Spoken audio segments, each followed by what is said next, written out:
Hello everyone, नमस्कार, नमस्ते, आदाब, सत श्री अकाल।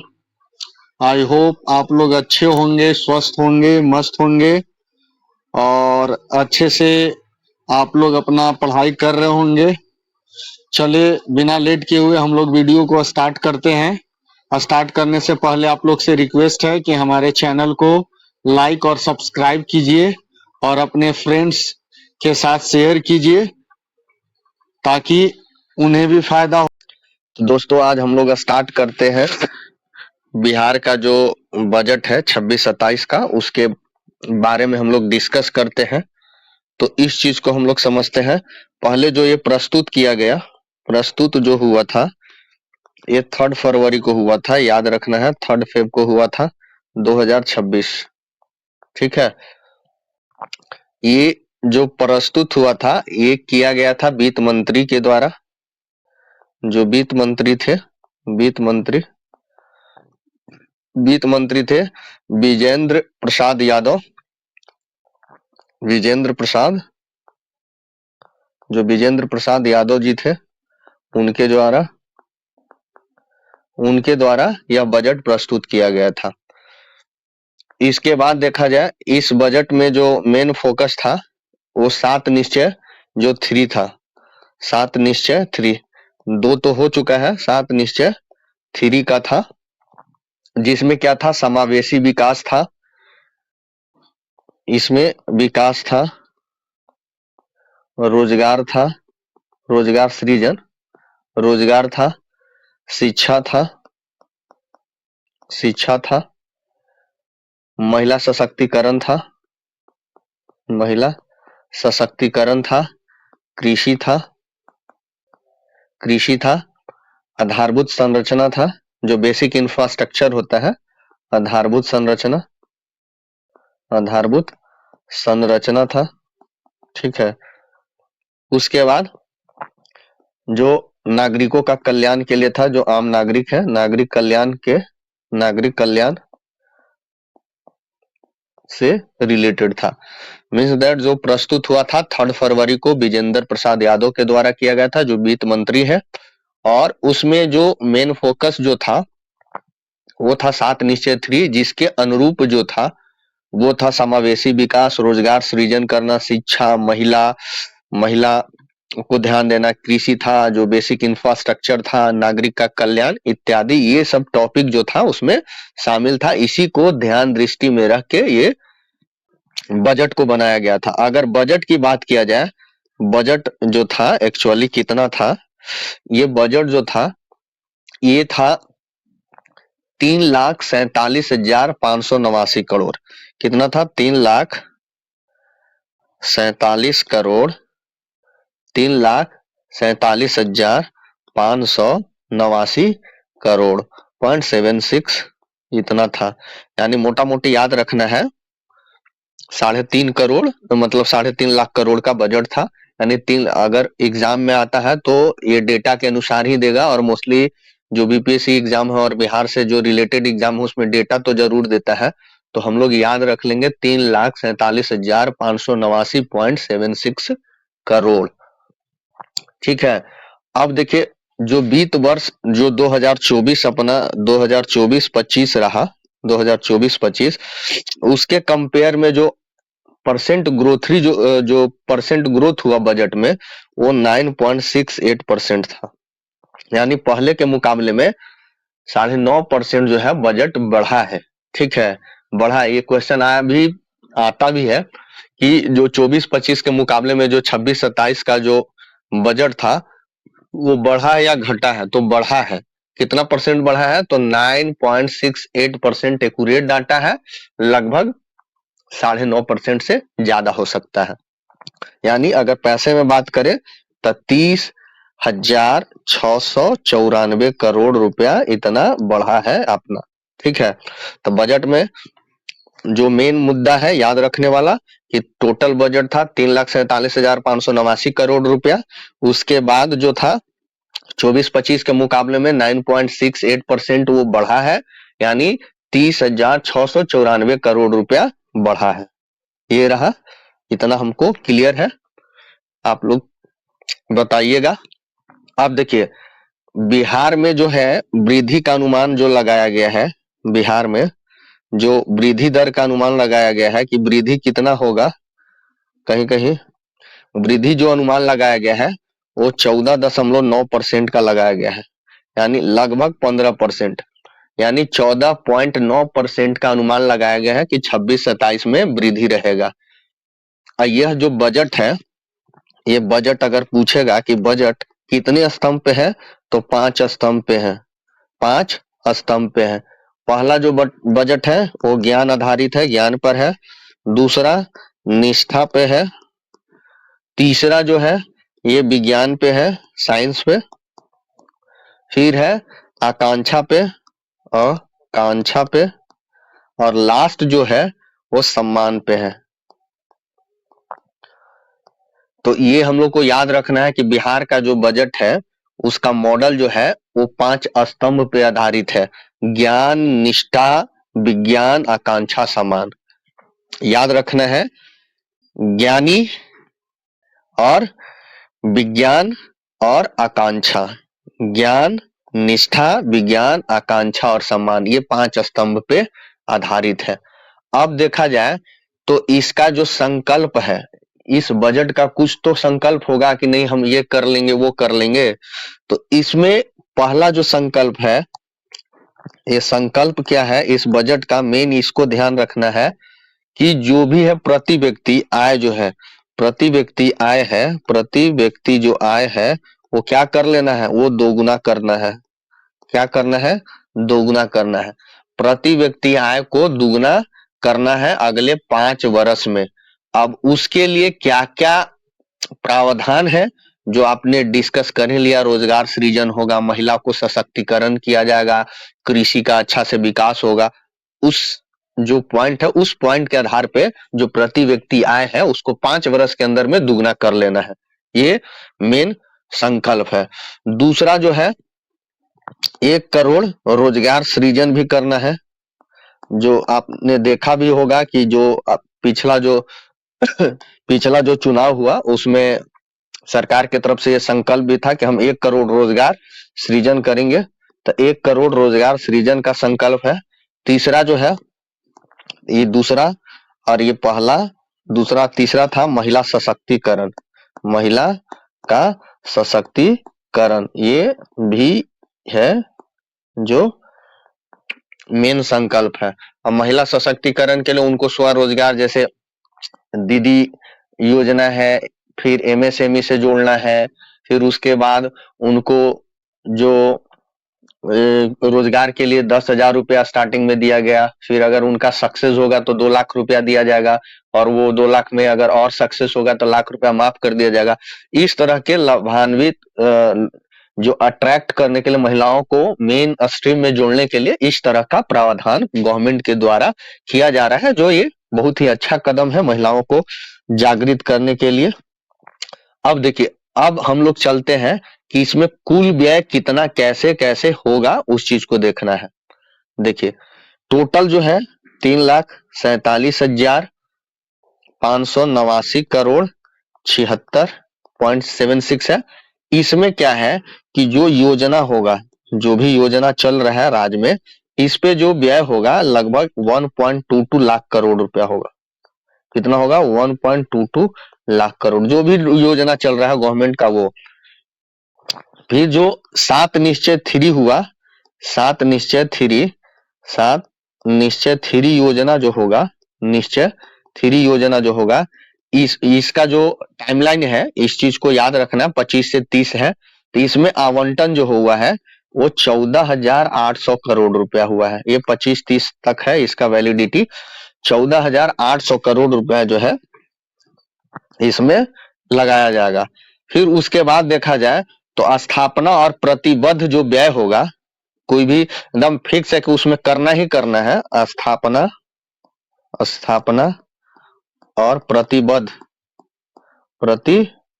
जो बद्ध है, प्रतिबद्ध व्यय, उसमें हम लोग को करना है, वो करना है 2.25 लाख करोड़ रुपया, 2.25 लाख करोड़ रुपया इसमें करना है।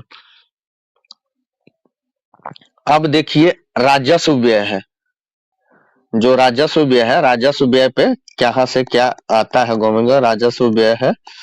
राजस्व व्यय गवर्नमेंट का कितना रहेगा, वो रहेगा 2.84 लाख करोड़ रुपया। राजस्व व्यय कितना रहेगा, 2.84 लाख करोड़ रुपया। लगभग जो है राजस्व व्यय होगा ये 81.74% रहेगा। टोटल जो हम लोग का बजट है उसमें राजस्व व्यय ही हमारा 81.74 करोड़ रहेगा। ठीक है, अब उसमें उस राजस्व व्यय में कैसे कैसे क्या होगा उस चीज को देखिए।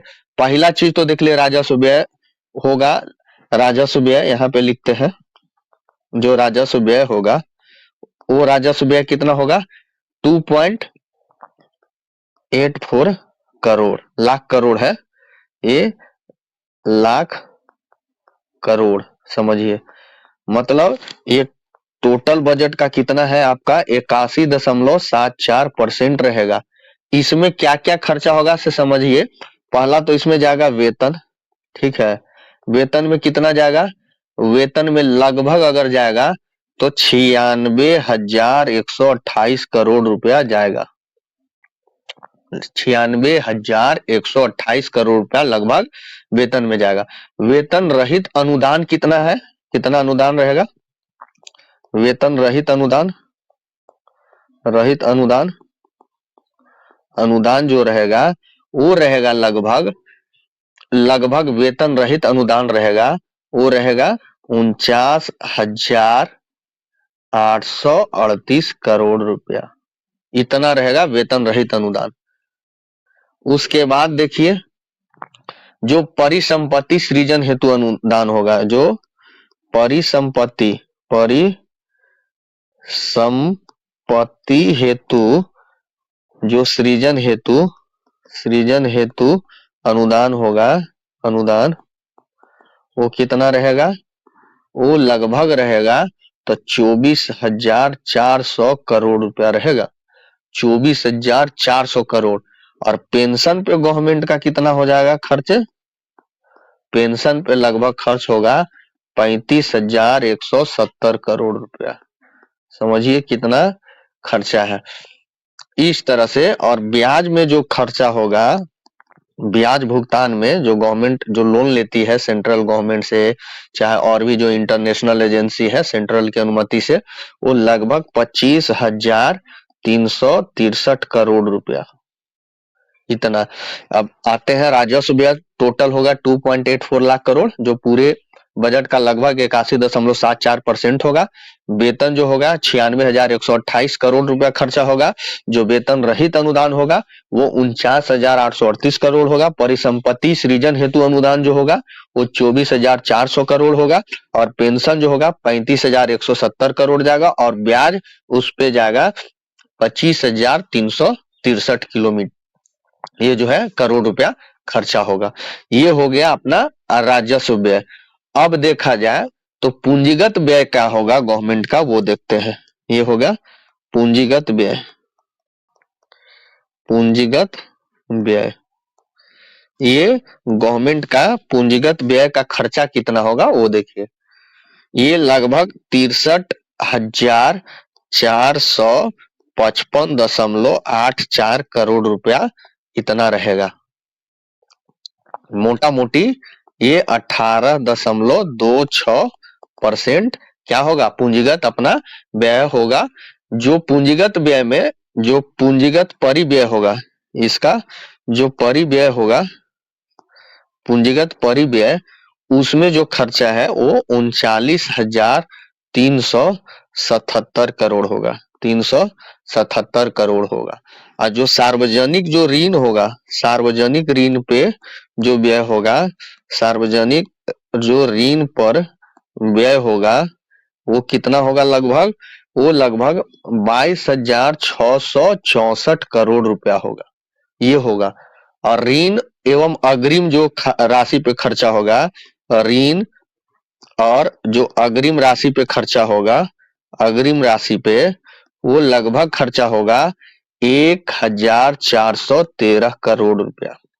यानी पूंजीगत परिव्यय में हम लोग को समझ जाना है कि परिव्यय पे जो खर्चा होगा पूंजीगत परिव्यय पे वो 39,377 करोड़ रुपया, सार्वजनिक जो ऋण व्यय है उस पे 22,664 करोड़ रुपया, और जो ऋण और अग्रिम होगा उस पे खर्चा लगभग 1,413 करोड़ रुपया गवर्नमेंट का होगा। अब देखा जाए गवर्नमेंट को ये कहां से कुल प्राप्ति आएगा, कुल प्राप्ति जो है गवर्नमेंट को कहां से आएगा, गवर्नमेंट कमाएगी कहां से, तो कुल प्राप्ति कहां से आएगा वो देखा जाए।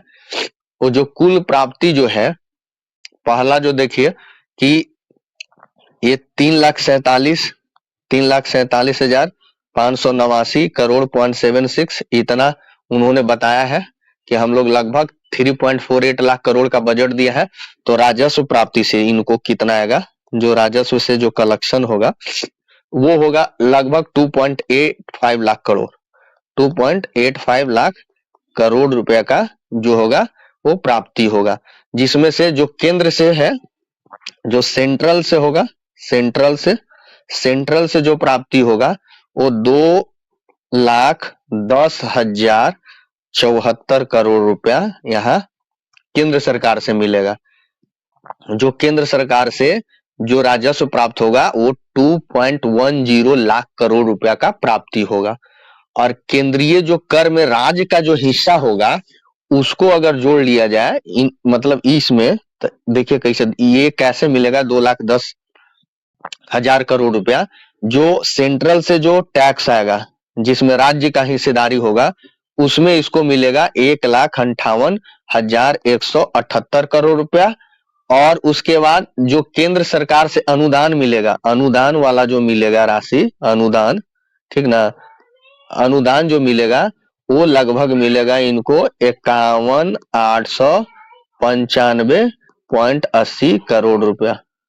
ठीक है, चलिए तो हम लोग कल जो क्लास में देखे थे कि कहाँ कहाँ गवर्नमेंट का खर्चा होगा, तो लेकिन वो गवर्नमेंट पैसा लाएगी कहाँ से, तो हम लोग देखते हैं कुल प्राप्ति कहाँ से होता है गवर्नमेंट को, उस चीज को देखते हैं।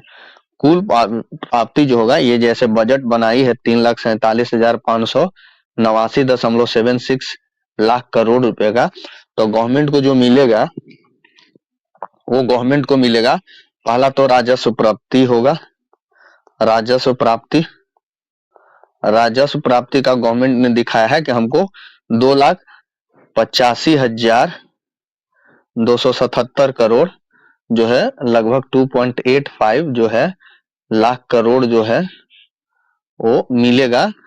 कैसे वो मिलेगा, पहला केंद्र सरकार से, सेंट्रल से मिलेगा, सेंट्रल से मिलेगा टैक्स के फॉर्म में वो 1,58,178 करोड़ रुपया।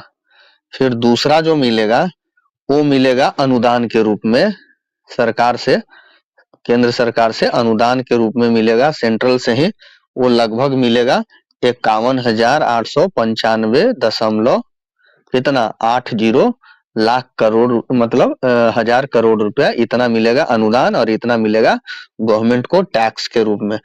अब देखिए जो राज्य से मिलेगा, राज्य वाला देखिए, राज्य से जो गवर्नमेंट को मिलेगा, राज्य से जो मिलेगा वो लगभग मिलेगा राजस्व, जो राज्य से जो राजस्व प्राप्ति होगा वो स्वयं जो करता है वो 75,202 करोड़ रुपया मिलेगा। ठीक है, 75,202 करोड़। और जो राज्य द्वारा जो कर लगाया जाता है ये राजस्व है, ठीक ना, राजस्व है। और ये जो राज्य द्वारा जो कर लगाया जाएगा, जो राज्य द्वारा जो कर लगाया जाएगा उससे गवर्नमेंट को लगभग 65,800 करोड़ रुपया मिलेगा वो कर के रूप में।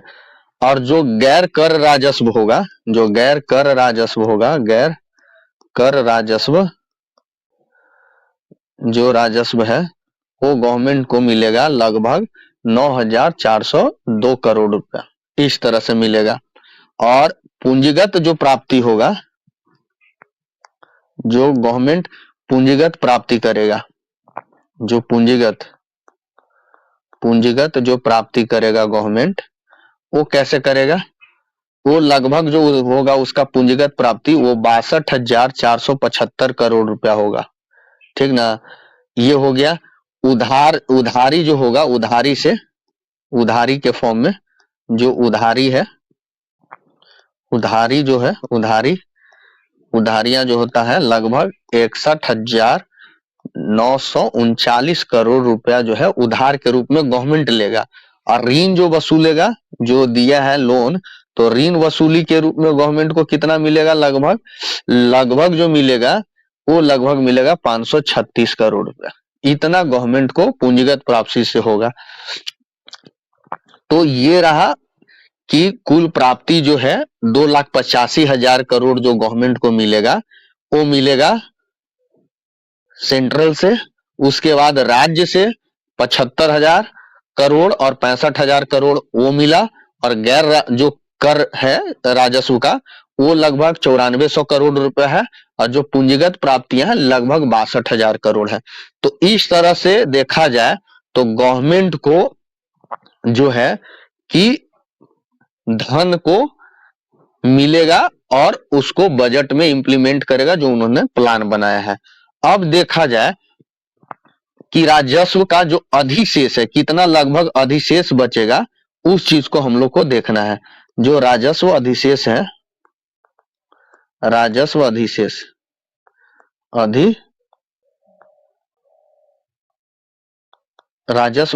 है 1143.19 करोड़ रुपया। लगभग पूरे जो अपना जीएसडीपी है उसका कितना है अधिशेष, 0.09%। ये रहा अधिशेष। और जो हमारा राजकोषीय घाटा होगा, राजकोषीय घाटा वो लगभग 39,111.80 करोड़ रुपया होगा, जो पूरे अपना जीएसडीपी का कितना होगा, लगभग 2.99%। तो इसको याद रखना है कि जो राजस्व अधिशेष होगा हमारा 0.09% और जो राजकोषीय घाटा होगा वो 2.99% होगा। तो इस तरह से हम लोग को ये सारा चीजें हैं जो क्लियर रखना है। अगर अब देखा जाए कि जो बकाया सार्वजनिक ऋण है वो कितना है, लगभग बकाया सार्वजनिक जो ऋण है वो है लगभग 3,88,554 करोड़ रुपया है। लगभग पूरे अपना जो है जीएसडीपी का लगभग 29.68% है।